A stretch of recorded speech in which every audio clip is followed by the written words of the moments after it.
Well, hey, happy Wednesday. And welcome to Dave's After Hours Trivia Club Halloween Special. Broadcasting live from the cozy corners of Curiosity Central here in the beautiful upstate of South Carolina. Now, this is when you need to grab your favorite drink, find a comfy spot, and settle in. Tonight isn't just about trivia. It's about curiosity, memory, and the thrill of discovering something you didn't know that you already knew. We do usually go live on Sundays with the After Hours Trivia Club, and now we are again on Wednesdays with our Best of Trivia show. Always at 7 p.m. Eastern, 4 p.m. Pacific, so mark your calendars and don't be a stranger. Now tonight we have a very special show with 3 new categories. Tonight's spine-tingling categories are the top 20 essential Halloween classics. I would almost call it family-friendly, almost. Then we will visit the top Hollywood horror movies before 1970. So, original gangster stuff. And then we do have a third round tonight. For those who are brave enough, the 20 most gruesome Hollywood movies of all time. So happy Halloween. And hey, don't forget to visit davidhansonart.com to snag some of the art from tonight's show. Every piece tells a story, and now some of them can hang on your wall at home. Now do say hi in the chat. This is where you will throw out your wild guesses, or if you'd rather just hang out and enjoy the ride, that's cool as well. King's in the house, Arena's here, so the early birds have arrived and are ready for some Halloween mischief. And that means it's time to queue up our first round, fire up the robots, and let the games begin. So let's get to it.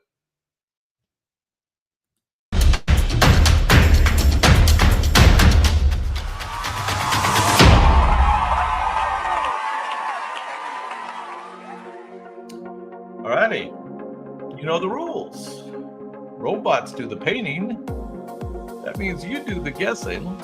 And I will give you some clues that are usually sometimes helpful. And again, we're going to do the top 20 essential Halloween classics. You'll probably get most of them, I would think. We'll see. Movies. Halloween classics. Number 20. This movie makes high school clique sound like a spell gone wrong. 4 outcasts discover that witchcraft is the best extracurricular activity. One of them summons power from Mana, who incidentally is not real. Things spiral when personal vendettas become supernatural payback. All right, King, you're 1 for 1. 1 for 1. The phrase, "We are weirdos, mister," became a gothic rallying cry. I guess so. Yeah, this movie fit in with the whole goth movement, right? Definitely. And you are correct. It is The Craft. It is The Craft. Any guesses on what year the Craft movie was made? It's been a while. Fairuza Balk, who played Nancy, owned an actual occult shop in Los Angeles after the filming. So it kind of went to her head. Any guesses on what year they made The Craft? Oh, very close. That's close. Very close. All the way back in 1996. Which makes it what? Darn near 30 years old? Yeah, there you go. All right, number 19. Now, sisterhood, heartbreak, and hexes mix like a potion gone delightfully awry. I'll turn my internal volume up just a touch. Two women try to live normal lives despite an old family curse. Midnight margaritas are as crucial here as broomsticks. Yeah, sounds like some girls after my own heart. I think I saw this. One of the sisters is played by Sandra Bullock. The other by, Mega Malba. Mega Malaba. Rolls right off the tongue. So who is the other co-star? Sandra Bullock and who? You're correct, it is Practical Magic. Practical Magic. A resurrected ex-boyfriend won't stay in the grave. Well, that's a problem. Yeah. Very good, King.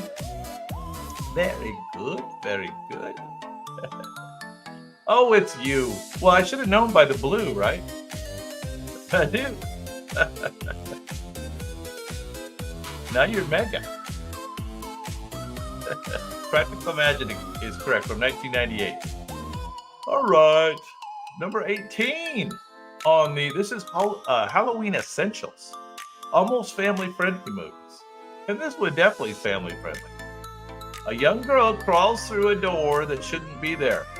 The world she finds is perfect. Too perfect. Everyone has unsettling, shiny black buttons for eyes. That would be unsettling. Oh, you're getting these quick. 3 for 3. Very good. A cat talks, but not in a comforting way. This is from the creator of The Nightmare Before Christmas.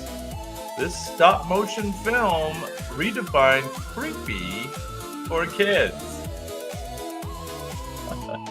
Redefined creepy for kids. That's why I always say, family friendly, because all of Halloween isn't that family friendly.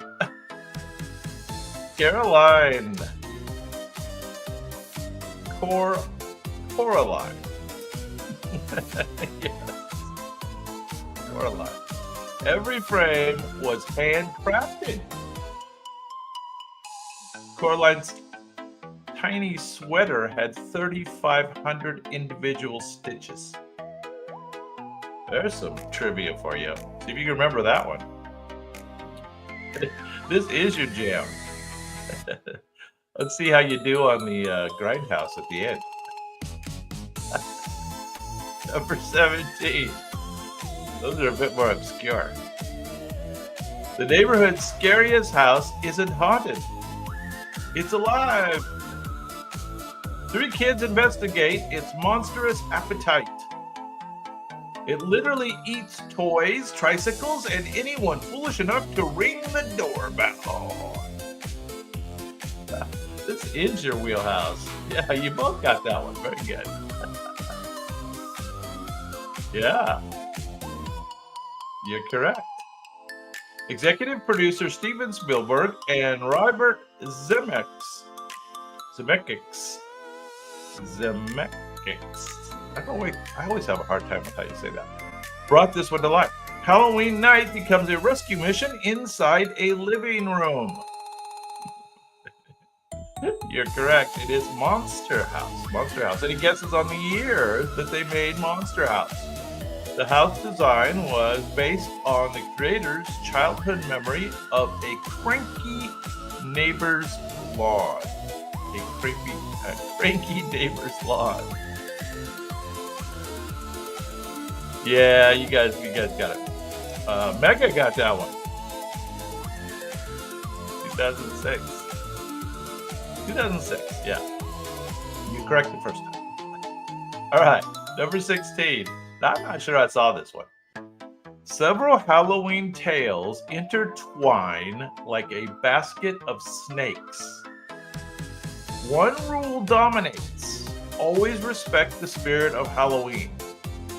A burlap masked childlike figure named Sam enforces that rule. A burlap masked childlike figure named Sam The anthology features werewolves, vampires, and some excellent irony. Irony. Despite a delayed release, it became a cult classic on home video. All right. There you go. I think I've stumped you. I like it. A burlap masked childlike figure named Sam enforces that rule.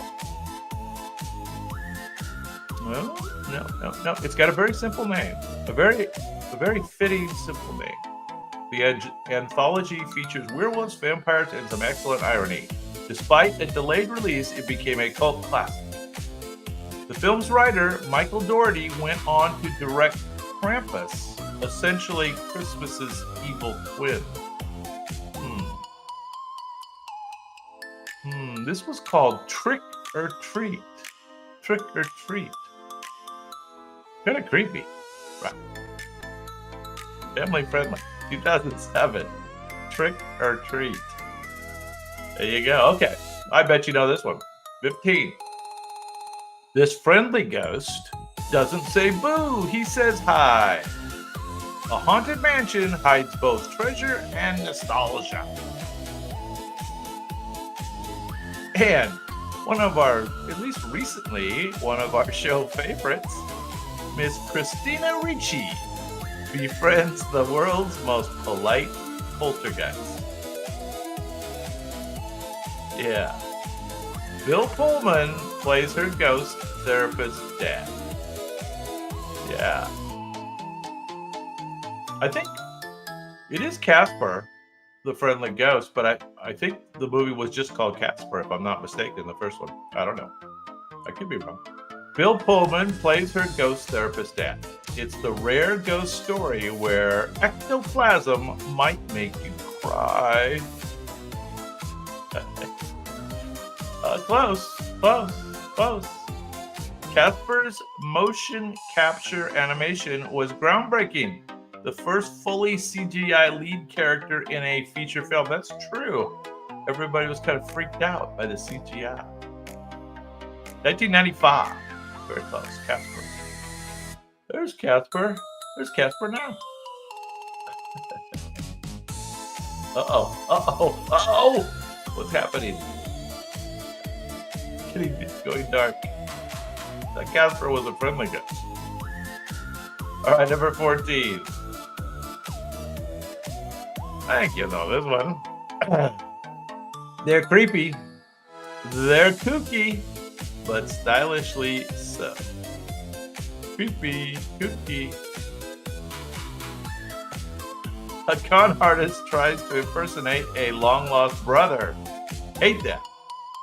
Angelica Houston's Morticia practically redefined gothic chic. Yes. This was the movie version, right? So they brought it back to the movie. So what year do you think they did this? Because this was long after the TV series. The TV series only ran like 3 years or something. Raul Julia waltzed through the role of Gomez with infectious glee. The theme song is still the most famous finger snap in pop culture. Yes, it is. It was on our favorite series songs. One of the ones we got banned for. 93 is pretty close. Pretty close. I give it to you if you're always within 2, and you were within 2. 1991. The actors practiced snapping for hours so that the rhythm matched perfectly during the filming. Yes, that's a trivia snippet. All right, we're down to number 13. I'm not sure this fits on a Halloween list, but they say it does. I guess people like to watch this at Halloween. I don't know. He's the most misunderstood gardener in cinema history. A lonely inventor's unfinished creation lives in a pastel suburb. He trims hedges and hair with equal grace and a little danger. All right. Now, who plays the girl that sees his humanity? Who's the actress that plays the girl who sees his humanity? That's a good one. Of course, this is Tim Burton. Turned a fairy tale into a melancholy masterpiece. And, okay, you've got the Johnny Depp and King with the co-star. Edward Scissorhands, 1990. You got a quadfecta there, King. Very good. You got it all. Johnny Depp only says 169 words in the entire film. Did you know that? But somehow expresses an encyclopedia of emotion. Yeah. Edward Scissorhands. Johnny Depp. There it is. That might be almost the first time Johnny Depp was on my radar. All right, this one's a little offbeat. I think I saw it. One of those ones you don't remember much. Two rivals discover the ultimate beauty treatment. Immortality isn't as glamorous when your limbs fall off. Goldie Hawn and Meryl Streep turned vanity into slapstick.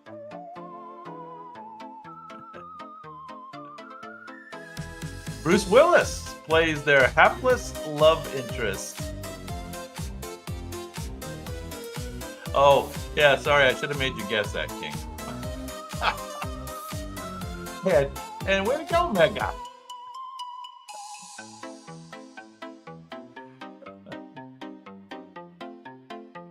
I do. You always put names that I don't pronounce correctly. Malama? Mega Malama? Is that a character that I'm unfamiliar with? I think it might be. Yes, you are correct. It is Death Becomes Her, 1992.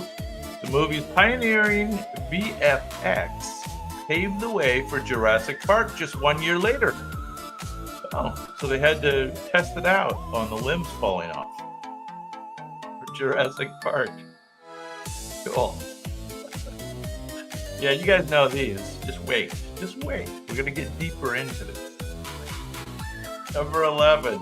Talk about easy. Never feed them after midnight. This was pretty creepy when I saw it at the time, I remember. Kind of scared me. Never expose them to sunlight. And definitely don't ever get them wet. No. Speaking, yeah, you got it, of course. Speaking of getting wet, so I've got chickens, and it's been raining here for days, and my chickens are definitely wet. Wet chickens. Don't want to pick them up. Don't want to handle them. Nothing like wet feathers, let me tell you. One fuzzy pet becomes a chaos-inducing horror. The blend of horror and humor set a new tone for 80s cinema. It was good. It was freaky. It was freaky. Gremlins, you're correct. From and Mega, yes, you are correct. 1984. Very good. The blend of horror and humor set a tone. The film's dark humor caused the MPAA to invent the PG-13 rating. Well, that makes sense, right? They were going, well, you know, it's kind of a kid's thing, but it's not really a kid's thing because the theme's too dark. So PG-13 was invented. There you go. Gizmo. All right, so let's do the top 10. Top 10 Halloween classic movies. Here we go. They're here. 2 words. Infinite Nightmares. Except for I gotta say it like a little girl. They're here. A suburban family's home is haunted by restless spirits. This movie did freak me out. It was scary. I'm not much of a scary movie guy. Steven Spielberg produced, and it shows in every eerie glow. The line between the afterlife and cable TV has never been thinner. Yes, freaky movie, right? It was kind of groundbreaking. What was the deal? I can't remember. Were they digging a swimming pool or something in the backyard? Can't remember. Was that a different one? Is that this one? And yeah, 1982. Very good. Mega. Excellent. Yeah, what else about this movie? It definitely freaked me out. There was some story about that little girl, right? Wasn't there something weird about that little girl? Something. Maybe you guys know. The line between the afterlife and cable TV has never been thinner. Some props used were allegedly real human skeletons, a fact that fueled the infamous poltergeist curse. Yeah, they dug up an old cemetery for a track house. It was a sweet one, right? All right. Well, anyway, I think that was the best one so far. All right. You probably already know this one from the picture. This slasher knows all the rules of slashers. The killer calls before he cuts. Always makes the call. The movie within the movie. Stab mirrors the chaos. All right, now, in the original one, do you remember who starred in it? Who was kind of the hot girl? That she leads a cast of genre-savvy survivors.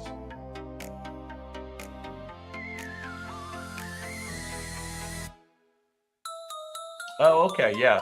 Hey, doctor's in the house. Good to see you, man. Hey, yeah, with the answer on the little girl. Thank you. The ghost face mask was found in a Halloween store, and it wasn't designed for the movie. There you go. They just found it. Looks like it. Wes Craven revived horror by mocking it. A mock slasher. Scream is correct. Nev Campbell. There you go. Was Courtney Cox in it too? Okay. Or maybe not. Nev Campbell is what I was looking for. Very good. All right, now I'm not sure this next one really fits in Halloween, but you know, it's a favorite. Robots like it. A rainstorm. It is creepy at the beginning. It's creepy all the way through, to be honest. I guess it fits. A rainstorm, a castle, a sweet transvestite from transsexual Transylvania. I'm just a sweet transvestite. Two naive travelers learn to dance the time warp. I can do a mean time warp, let me tell you. Meatloaf, my favorite character, Meatloaf crashes a motorcycle through the wall. Papa Tootie, bless my soul. I really love that rock and roll. Right. You know, that's close.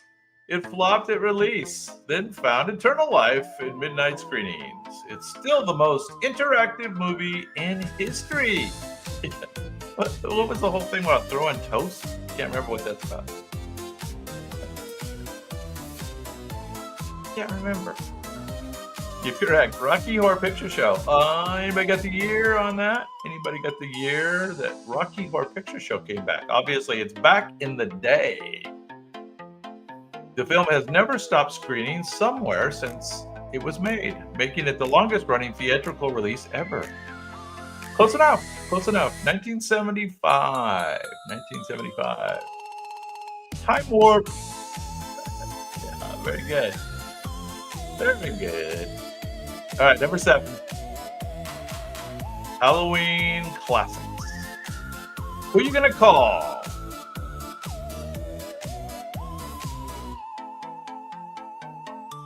Need I say more? Scientists turned exterminators. They capture ghosts in the New York City. Their proton packs are pure DIY brilliance. Yes. Now, who's the mean character that torments the city? The ghost that when you see it just cracks you up. When you see the main monster. Who's the main monster? in the movie. The one that walks through the town like Godzilla. Yeah, but yeah, Slimer, yeah. But who walks through the town like Godzilla? It's kind of a kick. Comedy and supernatural chaos blend perfectly. The slime used on set was made from tapioca, food coloring, and actual marshmallow cream. And there it is. Yeah, the Stay Puft Marshmallow Man. There you go. All right, Ghostbusters, 1984. All right, number 6, equally well known. I guess we're down in rarefied air now here. Number 6, 5, 4. We're getting there. Say his name 3 times. 2 ghosts hire a bioexorcist to remove the living from their house. Michael Keaton improvised most of his performance. Yeah. Who is the director of this movie? Who directed this movie? The film's art direction made death look deliciously kitschy. The Wildest Vision became a Halloween staple. Beetlejuice appears for only about 17 minutes of the screen time, yet he defines the entire movie. And yeah, Tim Burton is correct. Very good. Beetlejuice from the year. Nobody's taken a stab at the year yet. Winona Ryder. Was it? I thought it was not Winona Ryder. Thelma and Louise. Gina Davis. No? Or would Winona Ryder in it also? Or am I thinking Beetlejuice too? 88's correct. Am I off on something there? Gina Davis was in something. All right, top 5. Here we go. Wow, this one's too easy.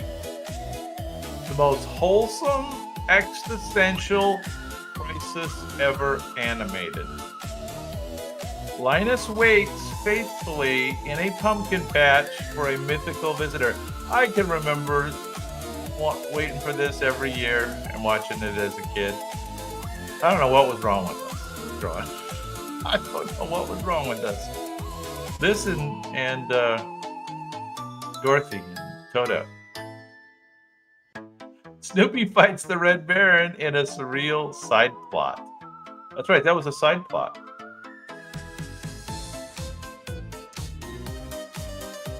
Gina Davis isn't in Beetlejuice? I don't know. Am I thinking of a different movie?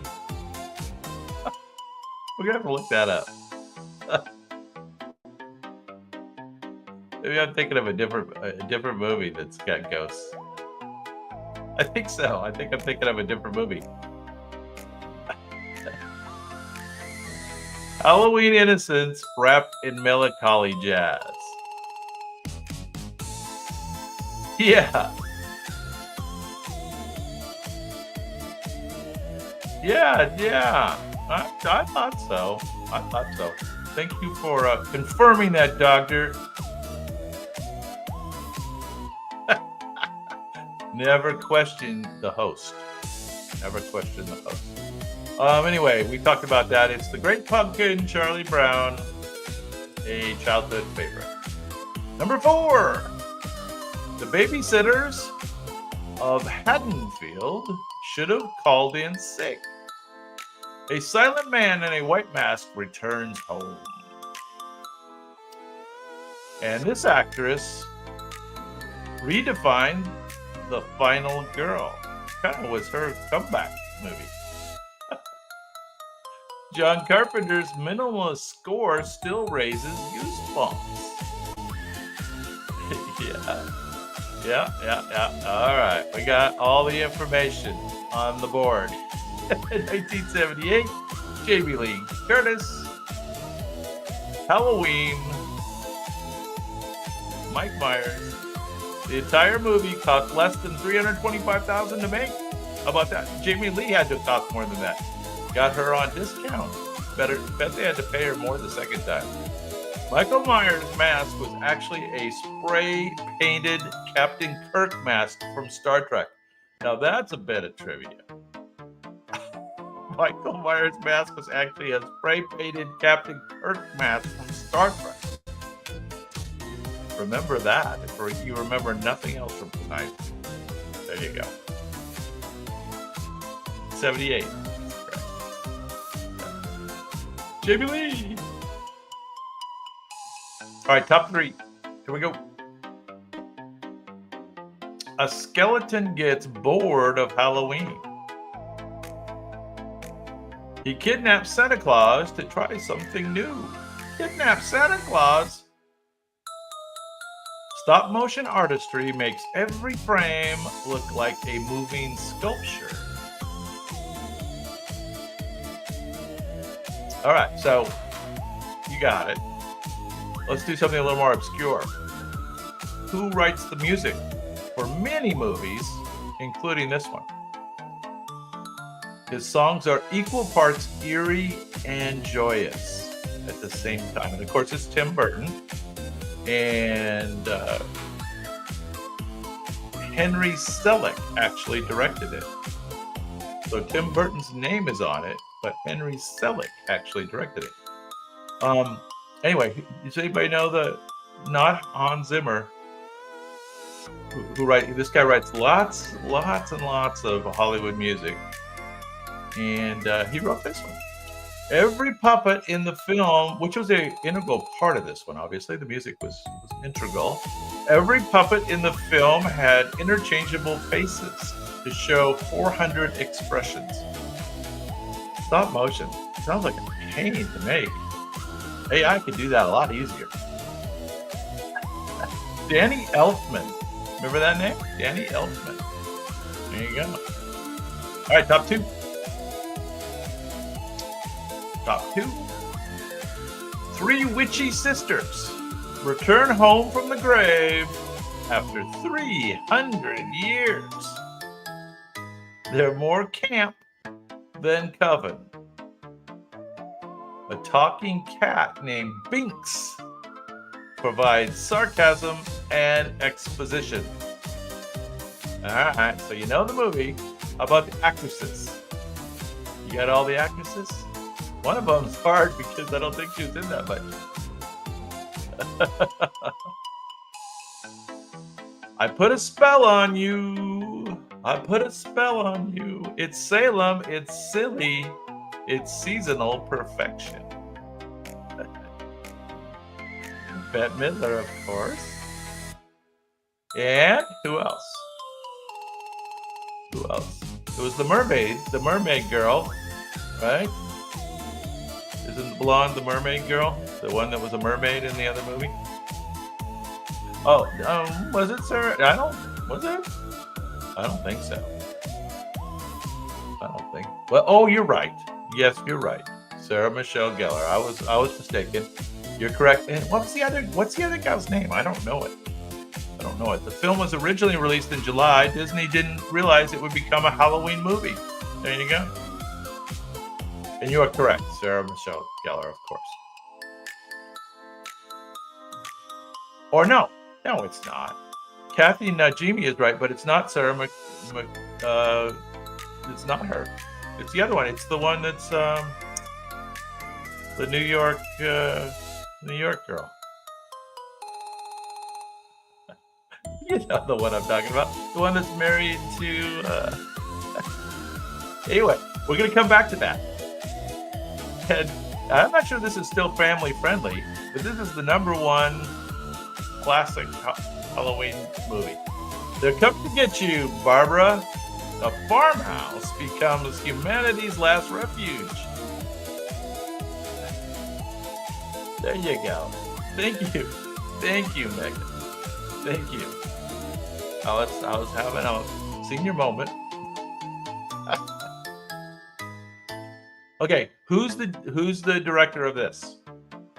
He basically invented the modern zombie horror. Yeah. I don't know if you guys remember when you first saw this, but I first saw this as a child at the drive-in in the back of my parents' station wagon. I'm not sure that was good for me. It might explain a lot. The film entered the public domain by accident, which is why it's been remade, remixed, and reused endlessly. Oh, so it's in the public domain. There you go. Well, that was kind of fun. But those were the Halloween classics. Next up is going to be the old school stuff. So let's do a lightning round. We're going to do a quick lightning round. And you guys should, between the group, we should get them all. Top 20 Robert Redford movies. Okay, you guys ready?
All righty. You guys took a break too, I see. You got some. Very good. They're coming in slowly. We do have a little rain here, so the internet's probably not the absolute best tonight. But anyway, let's do round two, huh? Let's get her going. Let me find the file and we'll get it going. There we go.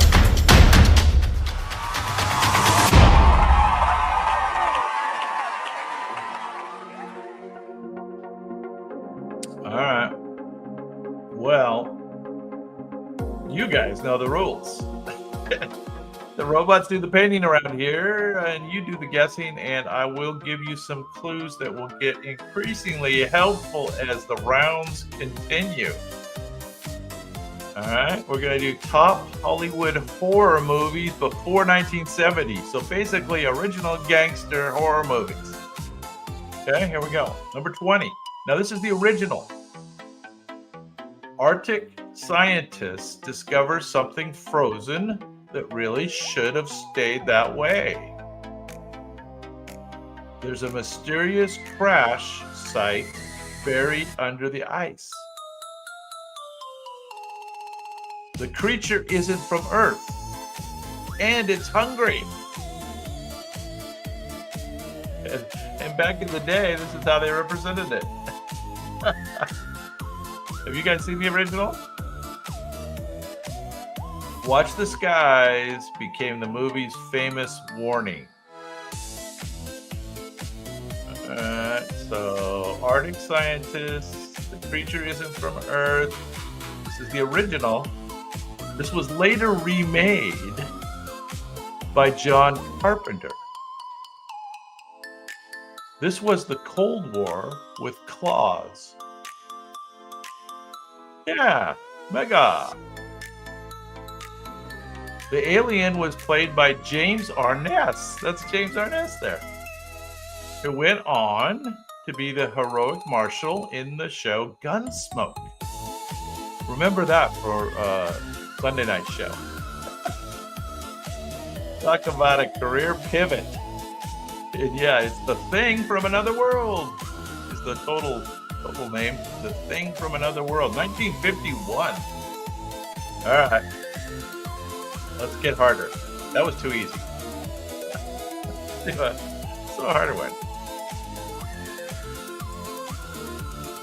Okay, sculptors' wax figures are unnervingly lifelike.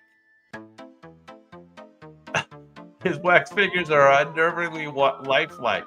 That's because they are. All right, this is one of our favorite horror movie stars. I'm going to make you guess the star. He's in the that lower right corner there, right above my head. He burns for revenge, literally and figuratively. The 3D release had audiences ducking paddle balls in terror. This one made horror stylish in Technicolor. Oh, you know it. Burger King. It was one of the first major films shot in 3D and the first horror to prove camp could be classy. Now, who's our star there at the lower right? It's the famous horror film star. His face will show up in a few of these. Who is that? I know you know. And this was from the year 1953. 1953. And that was Mr. Vincent Price, if you guys didn't already get that. Vincent Price. All right, number 18. Number 18. Deep in the Amazon, something stirs beneath the surface. Scientists meet a humanoid fish with romance on its mind. Oh no, they were dark back in the day. The Gill Man became Universal's last great monster.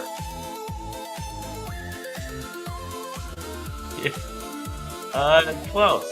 That's all getting close. You don't have the full, complete title, but as usual, the Doctor has the short title. It's basically Beauty and the Beast if the Beast preferred scuba gear. The underwater scenes still mesmerize decades later. That's right. The underwater scenes still mesmerize. The creature's designer, Millicent Patrick, went uncredited for years. One of the first women in Hollywood creature design. Yeah, Creature from the Black Lagoon. There you go, Doctor. 1954. 1954.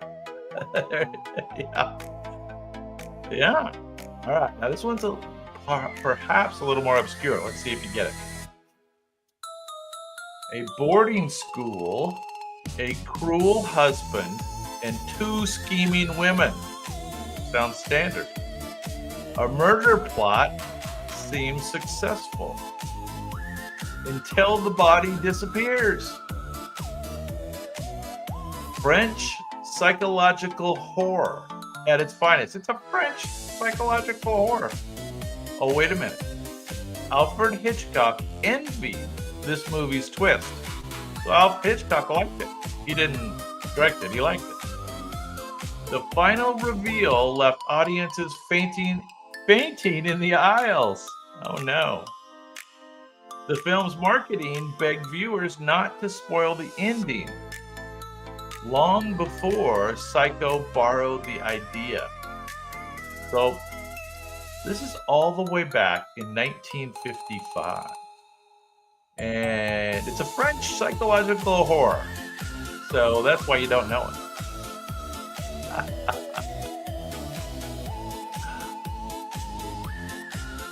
So I'm going to try to pronounce it. It's diabolic. Diabolic. Diabolic.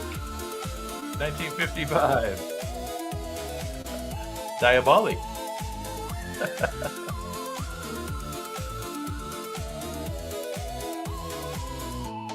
All right. That was a hard one. It's probably the hardest one in the group. Here we go. Number 16. Listen to the clues. People in a small town start acting strangely calm. They're not themselves. Literally. Alien pods replace humans overnight. The creeping paranoia made it a Cold War allegory. Love those allegories. Your next still echoes as one of horror's great warnings.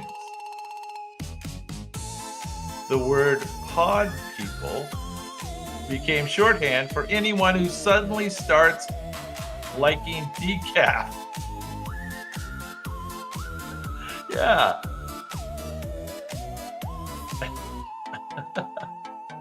Oh, that's your wife? Is a French psychological horror?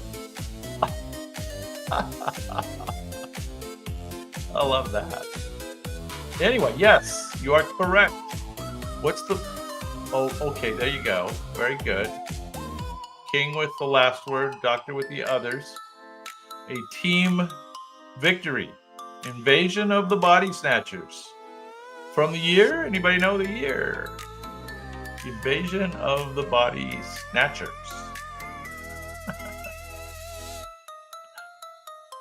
All right. 56, in case you're interested. All right. These are all in that era. Yeah, 1054. Exactly. Not that old. Science goes wrong in a most buzzing way. A teleportation experiment mixes man and insect. I hate when that happens. The scientist's wife must decide whether to kill or help him. Sounds like one of those French psychological horror things. Help me! Help me! Help me! Squealed one of the horror's most tragic cries. Yes. You guys know this now. Once again, who was the star? It's a usual horror film star in this movie. The films combine tragedy, terror, and mid-century lab chic. Mid-century lab chic. The actor laughed so hard at the final line during filming that they had to reshoot it twice. Help me! The remake was Jeff Goldblum. The original was Vincent Price again. Vincent Price, 1958. There you go. Fred J. Muggs. I don't know where that comes from, but not correct. All right, number 14. This is all the way back from 1959. The original.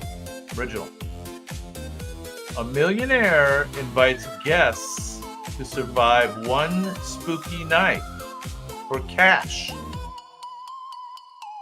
Skeletons, acid pits, and secrets abound.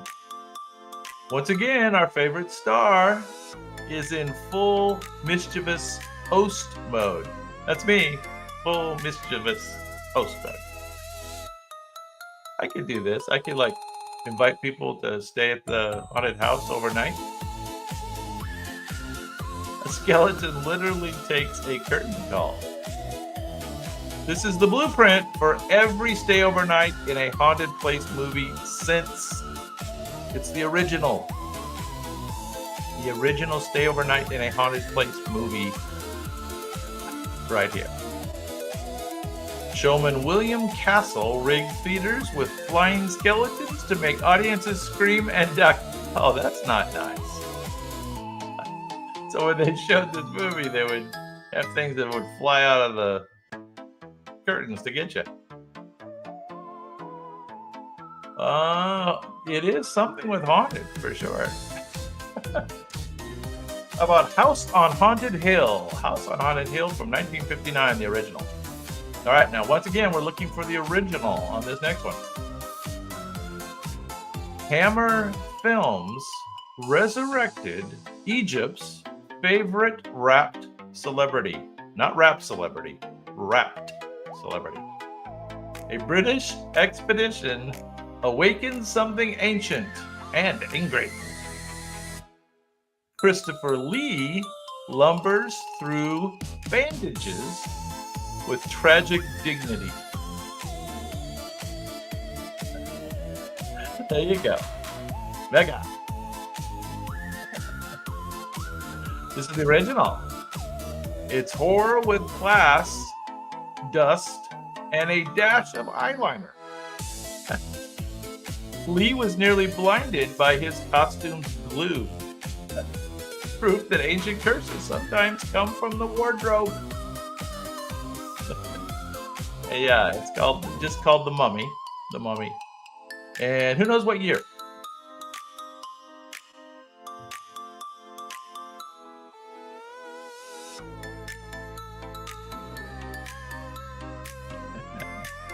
Are you my mummy? Are you my mummy? Close. 59. In between those two. All right, now this next one is one I was unfamiliar with, but it sounds really cool. I think they kind of did a remake, but they named it something different.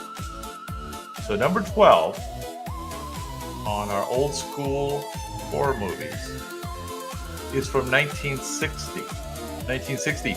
A cameraman films more, it was actually in color. A cameraman films more than just home movies. His tripod hides a lethal secret. The film dives into voyeurism and fear itself. Critics were horrified. Too horrified, in fact. This movie nearly ended the director's career. All right. So, does anybody remember this? Anybody familiar at all? This is now hailed as a psychological masterpiece that was way ahead of its time and unsettling self-aware.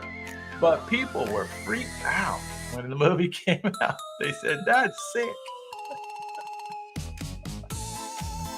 I don't know. Sounds pretty low-key normal these days for a movie. This was called Peeping Tom. Peeping Tom. I don't know who was in it.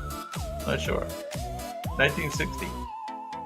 They didn't even tell me the director. I guess he got so canceled they don't know who directed it. All right, number 11, you will know. Big time. Big time. These are next. The rest of them you should know. Well, I shouldn't say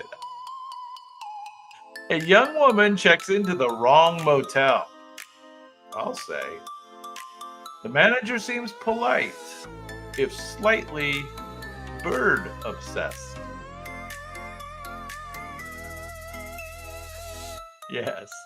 The shower scene redefined terror.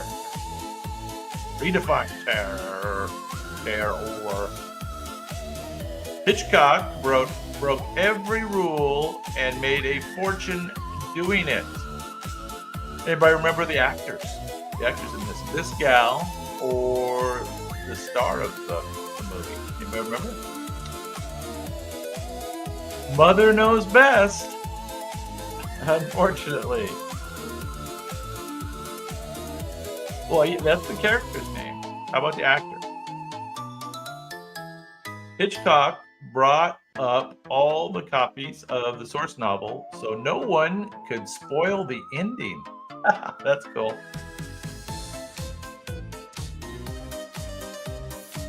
Yes, very good. Mega as the guy. And do you remember? No, you know who this was?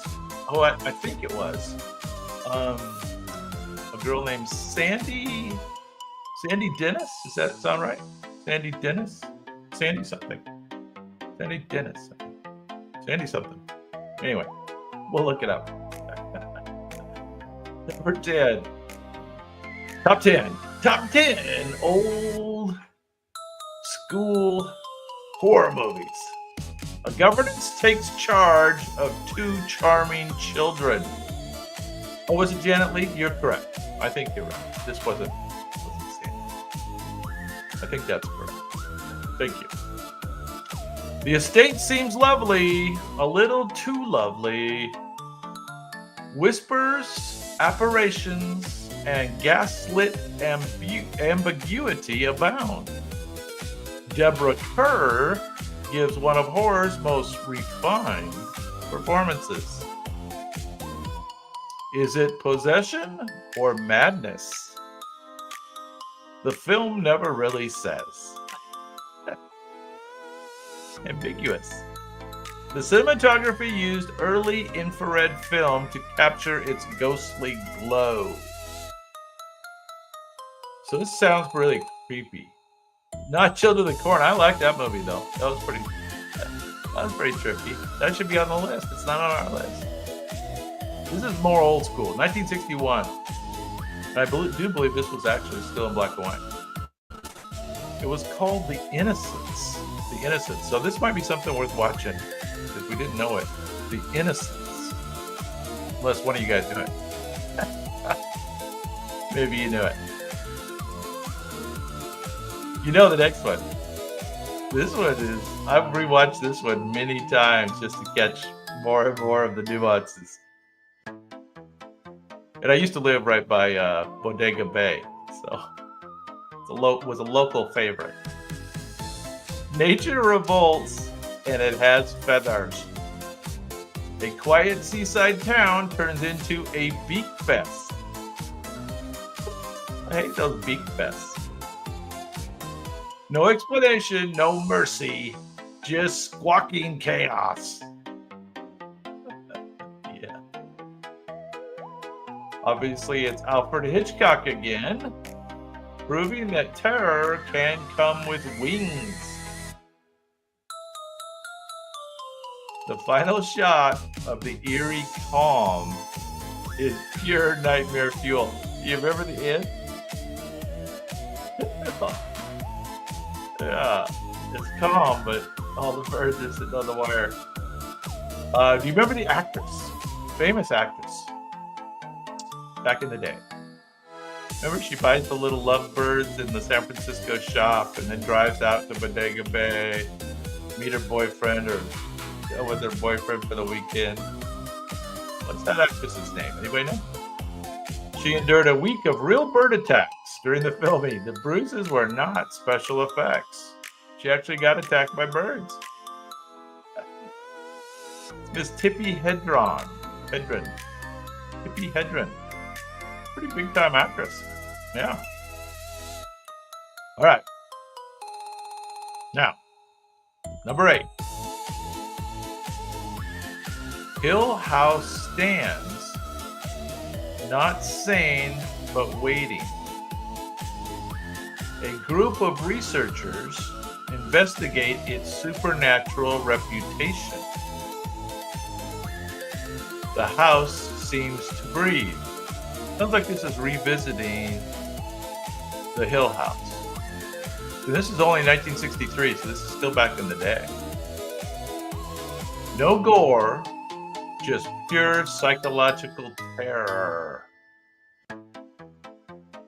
This is a Shirley Jackson story, and Robert Wise's direction created a haunted house gold standard. I think I remember seeing this one.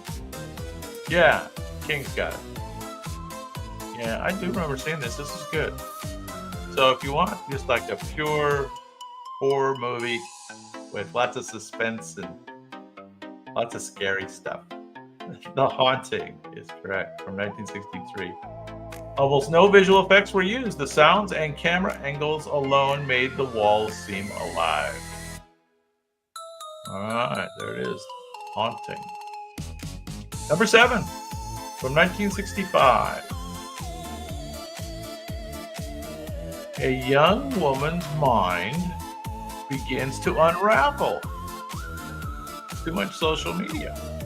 In her empty apartment. This is 65, so not much social media back then. Every day, sounds become monstrous. Every day, the sounds become more monstrous. Her empty apartment. Now, this is a famous director. His minimalist masterpiece turns claustrophobia into terror. Knives, cracks, and silence dominate the frame. All right, so this is pretty creepy. She's walking down a hallway with all these arms that start coming out of the walls. Catherine Deneuve. Catherine Deneuve. Oh, you know it. Very good. Decent descent into madness is mesmerizing until she slowly goes crazy. The director shot the entire film in 3 weeks for less than the cost of a new car. Who's the director of Repulsion is correct. Famous. Pretty famous movie, actually. I don't know if this was his only horror movie. Not sure. 65, Repulsion. Mr. Roman Polanski. Roman Polanski. There you go. All right, now the only movie to be on 2 of our lists tonight. The only one. And it's appropriate. The Dead Walk and Their Very Impolite Dinner Guests. A farmhouse becomes humanity's last stand. Social commentary meets splatter before it was cool. Did we ever talk about who the director was? I can't remember if we ever revisited that. If we did, it'll be easy for you. Who's the director of this one? Zombies as we know them were born here. Yeah, this is the one that's the only one to be twice on our list, and that seems appropriate. The film's accidental public domain status made it the most borrowed movie in horror history. There you go. We heard that before too. But who's the director? Famous. He's famous for this, probably, mostly. Do you guys remember when the first time you saw this? I told you about me. It stayed with me. Oh, I did say it. Okay. George Romero. Yeah. There you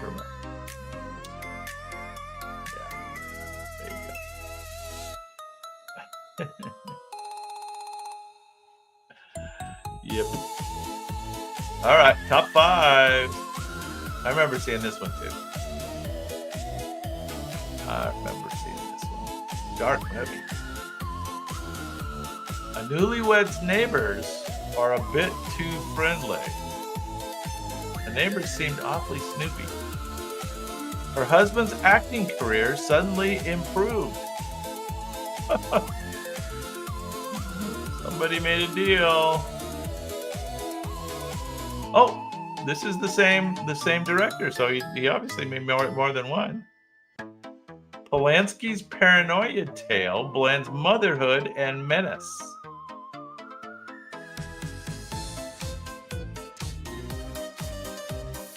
That lullaby still makes people uneasy.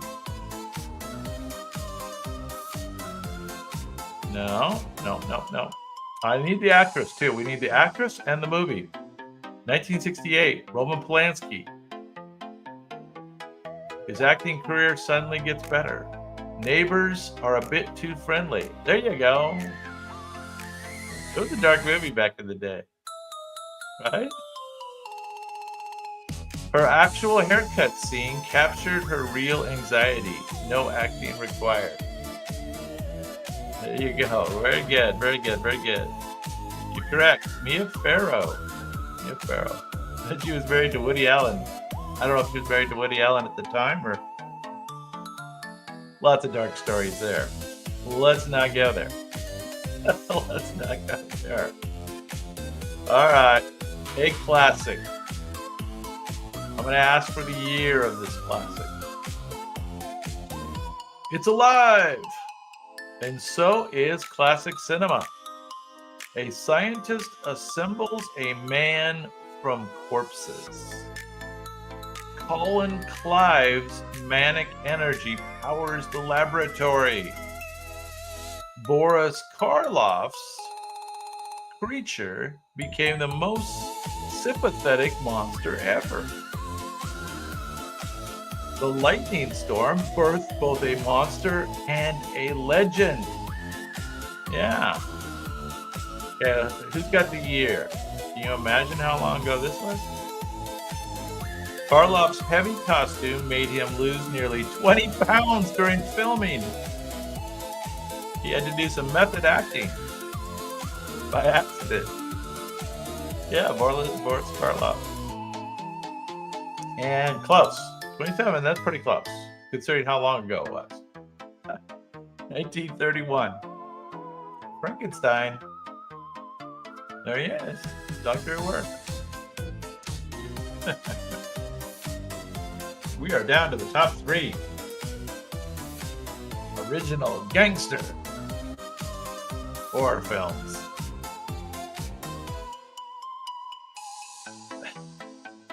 Okay, a famous line from this movie is, "I never drink wine." I'm going to ask you to name the actor on this one. His accent became the sound of vampires for a century. Gothic castles, candlelight, and seduction drip from every frame. So the original had a real heavy seduction flair to it. Universal's first horror talkie set the tone for decades. Yes. Okay, who knows the year and who knows the star? The Cape alone could win an Oscar for drama. The star was buried in this costume. A final flourish of the Count himself. Love that story. Yeah, very good. Bela Lugosi. And yeah, 1931, you had it, King. Thank you. Thank you. Oh, were you saying that for the Frankenstein one? 1931, they're the same time. They're both the same year. Both monsters come from the same year. Something right about that. Okay, top 2. Top 2. Now, this is about as old as it gets. Definitely the oldest one on our list. Now, let's see if you can. This is a harder one. But number 2. Expressionist madness made visible. Twisted sets mere twisted minds. A somnambulist commits crimes in his sleep. I guess a sleepwalker commits crimes in his sleep. German cinema birthed the psychological horror in this movie. Every crooked angle screams dream or nightmare. All right, so now I've heard of this movie. I don't know how much of it I've seen. I've probably seen clips. But let's see if any of you guys know. Modern art students still study it to understand how to make a film look insane on purpose. King! Do you know the year by chance? You're correct. It is The Cabinet of Dr. Caligari. The Cabinet of Dr. Caligari, 1920. There you go. All right. What do you think the number 1 is? Number 1. I think most of us have heard of this guy. The original cinematic vampire. Pointy ears and zero charm. It's a bootleg of Dracula so good it nearly got destroyed. Yeah, very good. Okay. Count Orlok stalks across shadowy walls and nightmares. Silent, eerie, and unforgettable. A century later, it still feels cursed. Also, I don't know if you know this bit of trivia, but every copy of this movie was ordered to be burned after there was a lawsuit. Thankfully, a few escaped into eternal undeath. Yes. Nosferatu. 1922.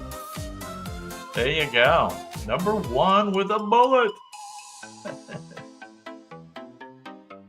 All right, we finished the original gangster list of horror movies. Very good. You guys did pretty well at that. You knew those. All right, well, we do have a quick 2-minute intermission. You need to do something. It will be a lightning round of the top 20 Robert Downey Jr. movies. Robert Downey Jr. movies.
Alrighty. Well, it looks like you got virtually every one of those, if not every one of those. You guys were a little better at those than the Robert Redford ones. Definitely a little better. Alrighty. So you ready for the round? Okay. Most gruesome Hollywood movies of all time. So if we have any kids in the house, go away. This isn't for you. Yeah. You know, it is robot speed painting though, so it takes a little edge off of it. Okay.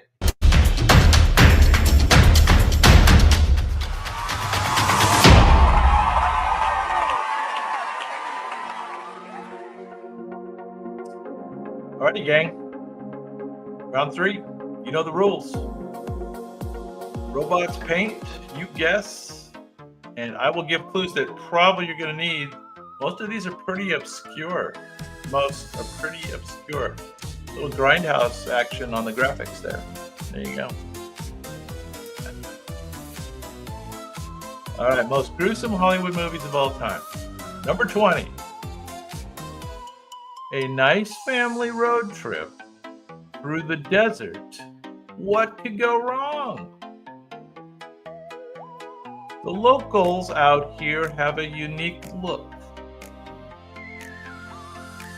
Generations of radiation have done no favors to this welcoming committee. Wes Craven's original Nightmare gets an early 2000s upgrade in brutality. Oh, you know it. Okay, that's awfully good. This is from the year 2006. 2006. Wes Craven's original Nightmare gets an early 2000s upgrade. The desert itself seems to want everyone dead. The mutant makeup was so realistic, locals near the filming site in Morocco. It was in Morocco. Seems like you can just go to the California desert. Called the police thinking a massacre had happened.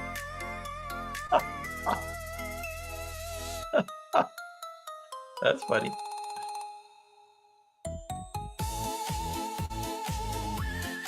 All right. The hills have eyes. The hills have eyes, and she looks tough with a pickaxe. All right.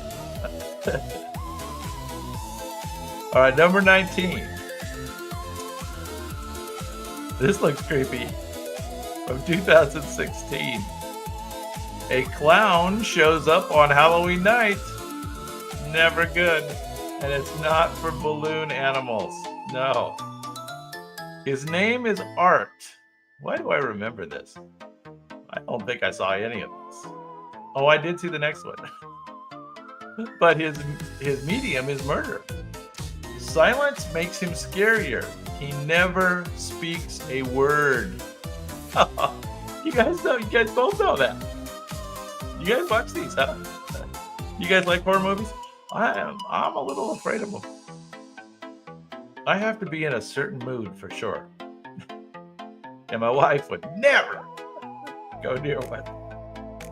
A low-budget indie that went viral for its shocking gore. Went viral for its shocking gore. Proof that grease paint is more terrifying than any monster mask. The lead actor, David Howard Thornton, modeled Art's pantomime on old silent comedians. If Buster Keaton had a chainsaw. Okay, you guys are into this. Terrifier is correct.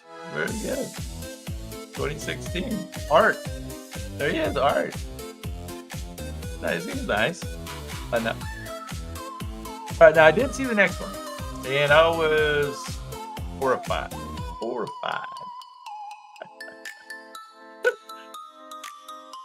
Backpacking through Europe seemed like such a cultural idea. The only local custom here is paying. Tourists become playthings for the ultra rich. This one sounds too realistic. Like it's a true story or something. Eli Roth and Quentin Tarantino turned sadism into social commentary. Yeah. Did you guys see this movie when it came out? Yeah. Well, okay. Well, I went and saw it. You pay to watch takes on an entirely new meaning. I remember this stuff. Yeah. The film actually boosted Slavic tourism briefly. What? Thanks to curious thrill seekers. Wow. Humanity. Folks, come on. Yeah. Increased tourism? What the hell? Hostel, 2005. Oh man. Like, you know, there were hot girls, right? So I guess, is that why it increased? I don't know. Number 17. I want to play a game. And you really don't. A mastermind forces victims into deadly moral puzzles.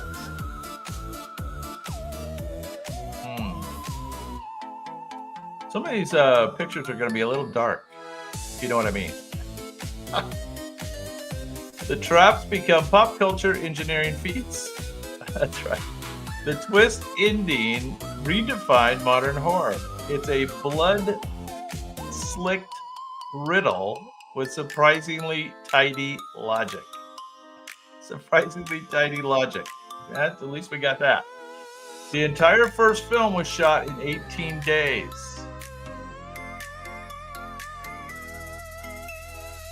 Okay, well, so you guys know this one. Very good. And what's the bad guy's name in this? Saw is correct. 2004. 2004. Yo, you're watching it now. Then you must know the bad guy's name. Is it still the bad guy in number 7?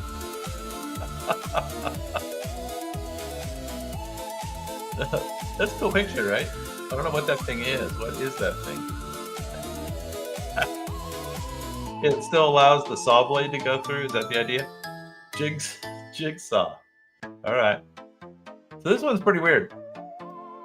And Grok did quite the job with the little video at the end. So stay tuned for that. 3 unlucky travelers meet a surgeon with questionable resume. Always a bad start. Good thing the doctor's not still here. You still here, doctor? The idea of bonding is stomach turning. It's infamous for a reason. People still talk about it with haunted eyes. What? The tagline promised 100% medically accurate. It lied.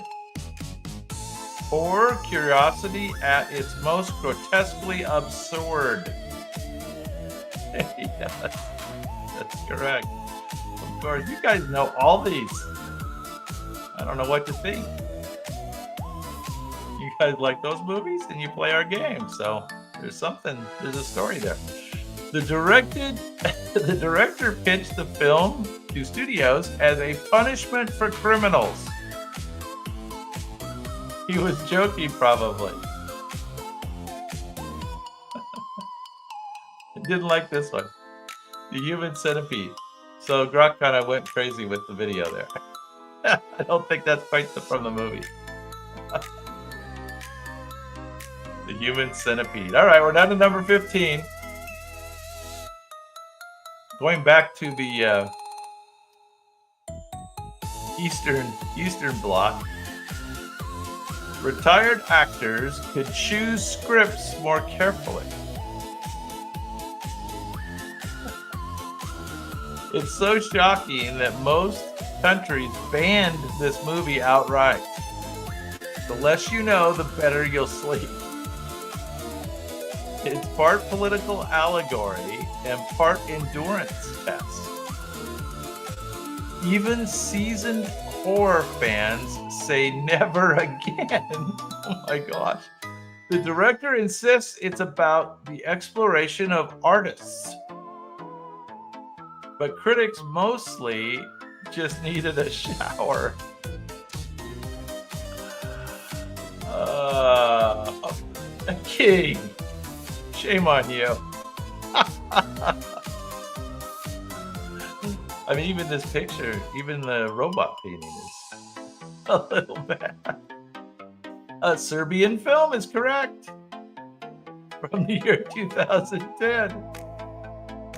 The director insists it's about the exploration of artists. Looks like it is.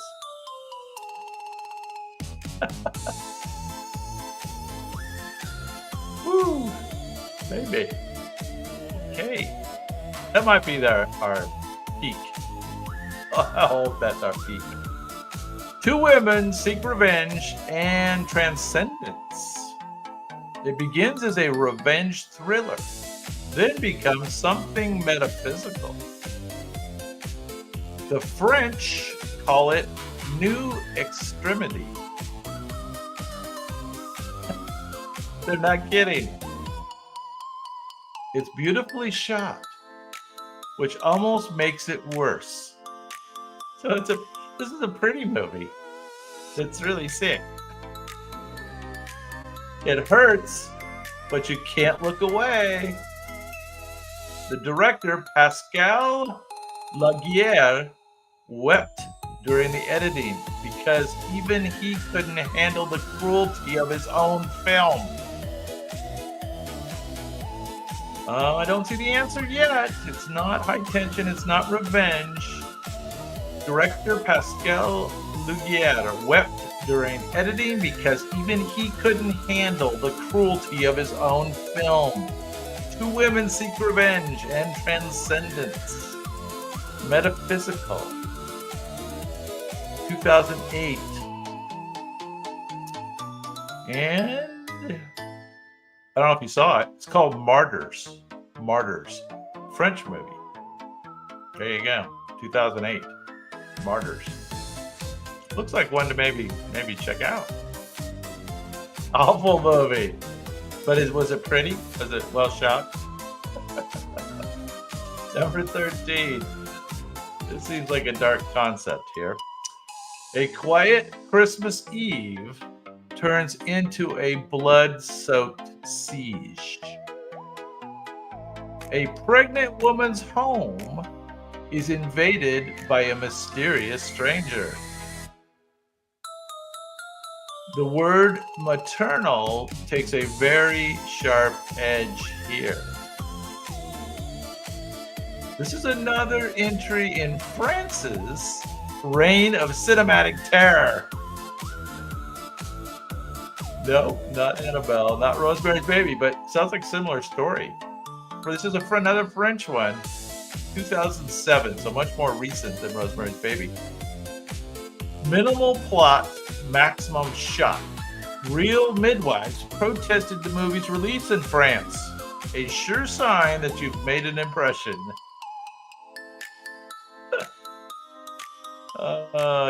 Sounds like a bad concept. Yeah, King, very good. You're correct. You're correct. 2007, the movie was Inside. Inside, another French movie in the reign of cinematic terror. There it is. What I like here at the end of the Grox, though, is she pulls the pillow out of her stomach. There we go. Thank goodness. All right. Number 12. Number 12.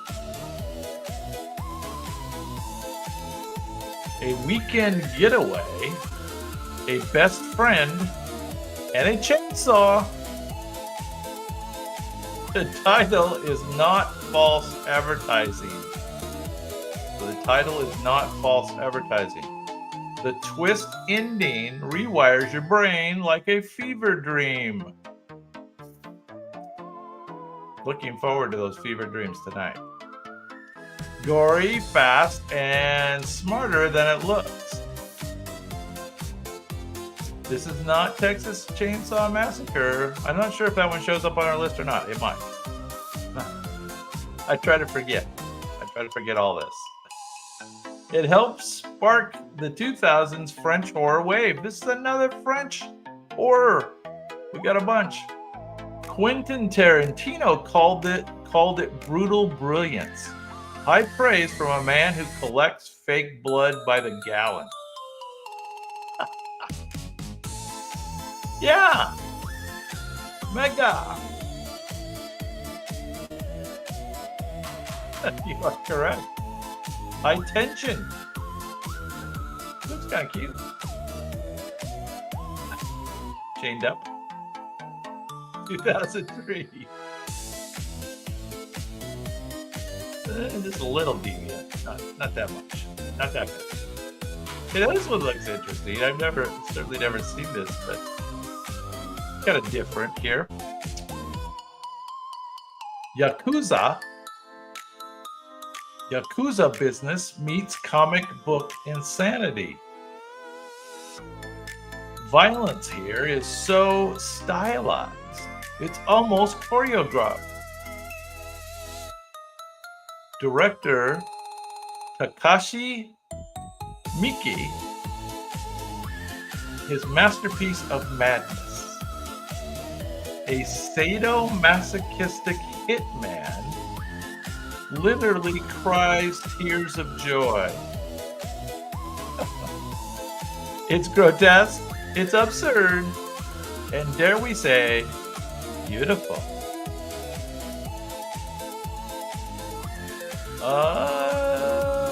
Yeah, kind of. You don't quite have the whole name, but the killer is part of the title. It's got something before the killer. It's the guy's name, I think.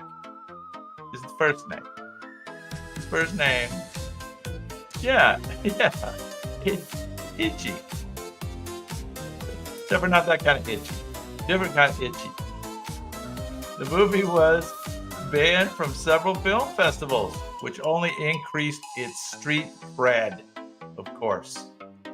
All right, so believe it or not, we still got 10 left. We got the top 10 most horrible movies ever made. Itchy. I'm very itchy. All right, number 10. A lonely widower holds a casting call for a wife. Bad start. He finds a woman who's too good to be true. Her piano wire technique is distinctive. This is Takashi again, Takashi Miike. Again, proving subtle horror hurts more. It's Takashi guy. The first hour's a romance. The second hour's a drama. I hate that. Yeah, that's correct, King. So the first hour's a romance, and the second hour's a drama. Have you seen it? Does that ring true? That you're lulled into the first half with a sexy romance, and then the second hour's a drama? At its premiere, several audience members fainted or walked out. Audition is correct. 1999. You got a little syringe there. I don't know what you're gonna do with that. Very weird movie. Ooh. Okay. Number 9. Top 20 most grotesque movies ever made. Gruesome. Before Lord of the Rings, Peter Jackson made this movie. Right. It's the goriest comedy ever filmed.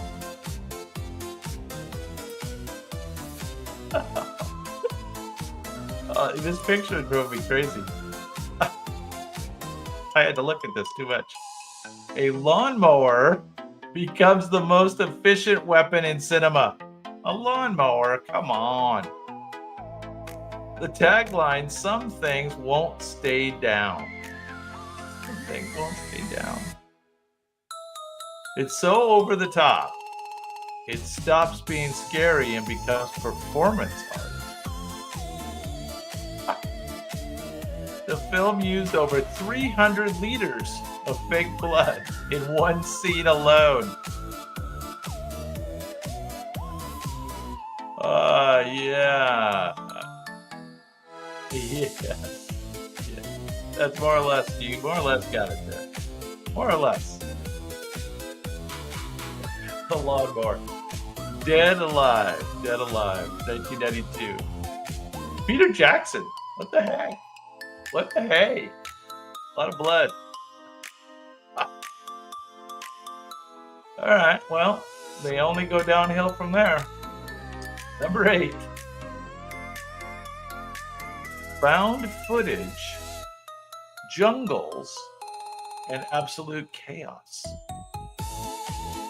It was so realistic, the director was arrested for murder. A grim critique of exploitation that became its own example. This is the film that made audiences faint long before viral challenges. Yes.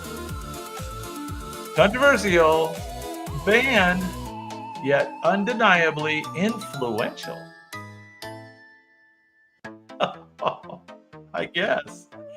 The found footage genre owes its existence to this movie's shockwave.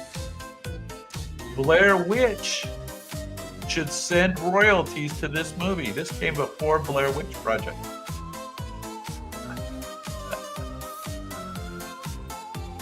Anybody know this one? Found footage, jungles, and absolute chaos. I'm glad you didn't see this one. Cannibal Holocaust. Cannibal Holocaust, 1980. There you go, the Cannibal Holocaust. Blair Witch owes its genre to that. All right, here we go. Italian aristocrats, fascism, and unwatchable indulgence. It's technically art, but the kind that leaves you needing therapy. Pasolini adapted Marquis de Sade's for modern disgust.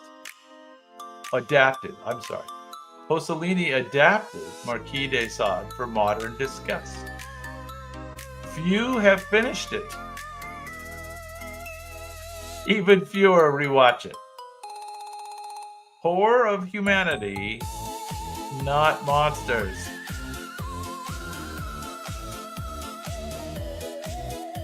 All right, who knows this one? Italian.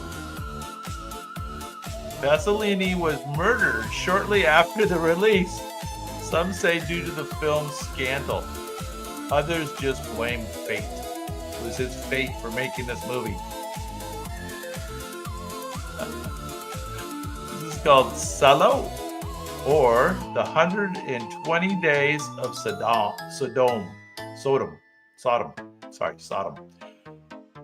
120 Days of Sodom, 1975, back in the day. Quite an old movie. There you go. Kind of set the standard. All right. I guess we're building in the most gruesome. So, we might have got to the line where you haven't seen them. Time runs backwards and violence feels eternal. Gaspar Noé's dizzying camera hides nothing. Gaspar Noé's dizzying camera hides nothing. It's as much about vengeance as it's about regret. Every scene is a gut punch, literally and emotional. The tagline, "Time destroys everything." The opening 12-minute tracking shot is one of cinema's most infamous technical achievements and punishments. Oh, you know this one. So we're on past your line, gang. We have not yet passed King's line. Irreversible, 2002. Yeah, there you go. That was number 6. So we're down to the top 5. We've made it to the top 5. Here we go. Grief, nature, and theology have a terrible dinner party. William Dafoe and Charlotte Gainsbourg go through every possible emotion and a few that we shouldn't exist. It's directed by Lars von Trier King of discomfort. Foxes speak, and you won't forget what they say. What?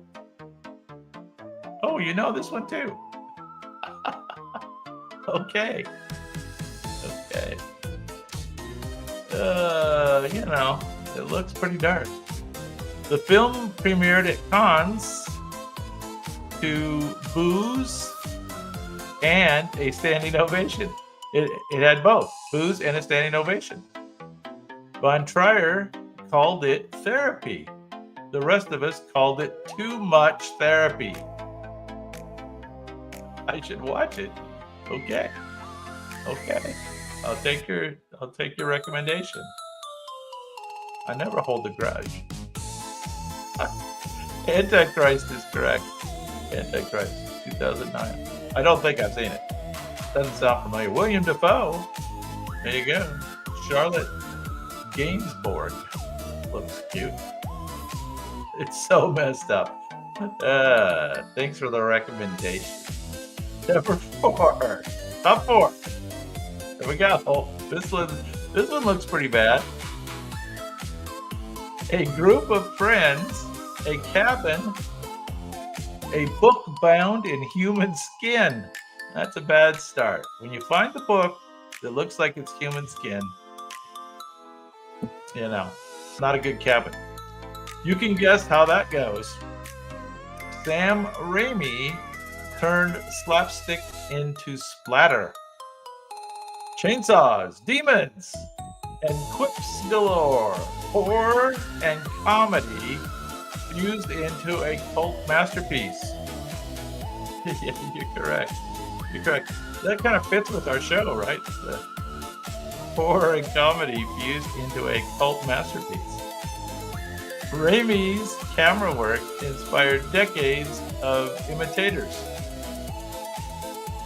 He made horror kinetic before GoPros were a thing. There you go. Yeah, that's a bad picture. Wait till you see the little video that Grok made at the end here. We just turn Grok loose on the little pictures and turn them into little videos.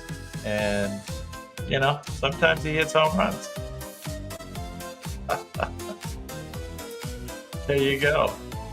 That means we're down to the top 3. Top 3. Now, I have seen the next one. I have to say, I've seen the next one. And it's quirky.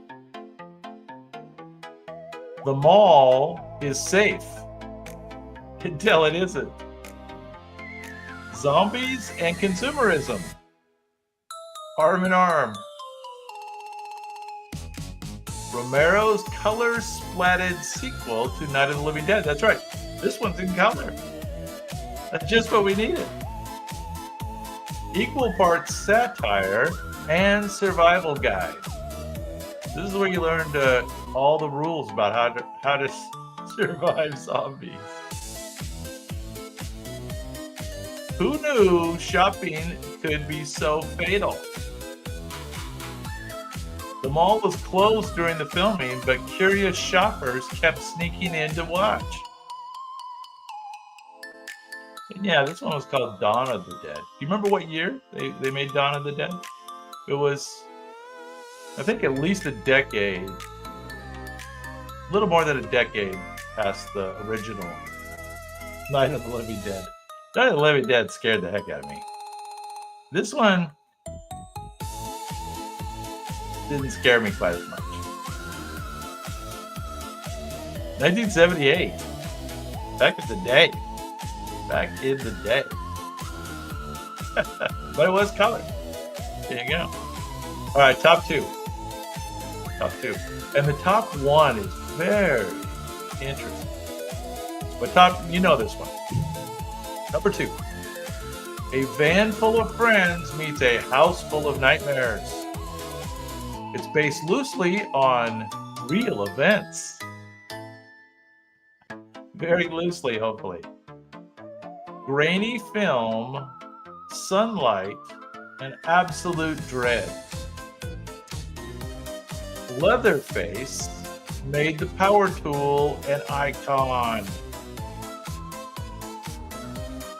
Minimal blood, but maximum terror. Not Nightmare on Elm Street. Minimal blood, but maximum terror. Despite its title, the film barely shows any gore. Proof that suggestion is scarier than spectacle. Yeah, there you go. This is the one. Leatherface. Yeah, you're correct. Texas Chainsaw Massacre from the year 1974. 1974.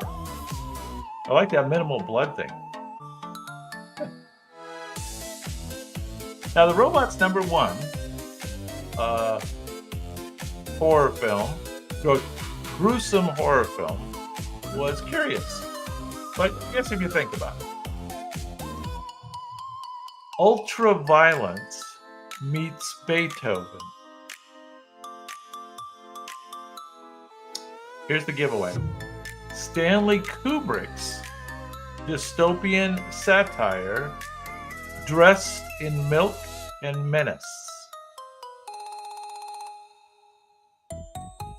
Alex and his droogs terrorized London with poetic cruelty. It's less horror than Hypnosis, a morality play in eyeliner. It's banned, it's praised, it's been studied ever since. Kubrick pulled the film from the UK circulation nearly 30 years after copycat crimes made it infamous. So there you go. You got it. And so, yeah, I guess what finally sealed the deal was people started copying the movie and committing real crimes. Things have gone downhill. Good luck over there in the UK. Hope you do well. I guess we got our own problems over here. A Clockwork Orange is correct. 1971. Stanley Kubrick. Copycat crimes. Oh. Anyway, thank you guys for hanging with me through that. I'm glad you guys had seen those.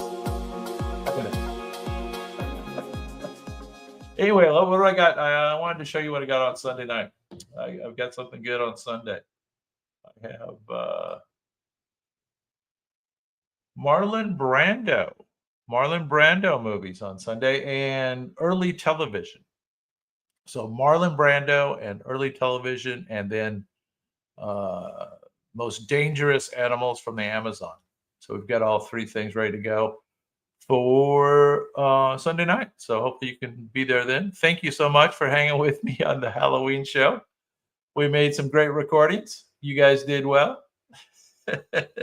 I've got a reminder of the different, I don't have the gruesome one. I have the other two in the compilation, and we'll call it a night. And thank you again.